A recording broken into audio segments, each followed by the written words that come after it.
কন্যা লগ্নের ভাগ্যস্থান হচ্ছে বৃষ রাশি।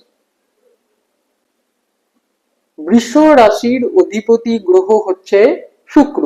এই শুক্র কতটা সুখকর অবস্থায় রয়েছে, শুক্র কতটা শুভ অবস্থায় রয়েছে, জন্মকালীন রাশি চক্রে শুক্র কোথায় রয়েছে, কোথায় কোথায় থাকলে সে সুখকর অবস্থায় থাকবে আমি বলে দিচ্ছি।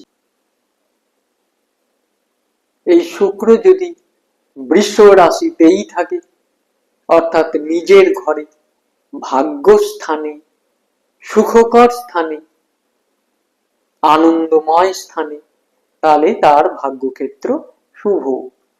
যদি অশুভ গ্রহযোগ সৃষ্টি হয়ে থাকে সেটা দেখে নিতে হবে সেগুলো কতটা স্ট্রং বা কি ধরনের অশুভ যোগ সৃষ্টি হচ্ছে শুক্রের উপরে, কোন গ্রহের দৃষ্টি পড়ে তাকে দুর্বল করছে, এগুলো একটু দেখে নেওয়া দরকার।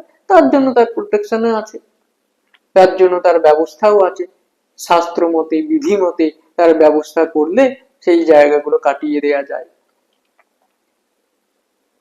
যদি বৃষ রাশিতে বুধ আর শুক্র একসঙ্গে থাকে তাহলে তার জীবন খুবই সুখকর হবে, আনন্দময় হবে, সে ভাগ্যের সাপোর্ট পাবে, উন্নতির জীবন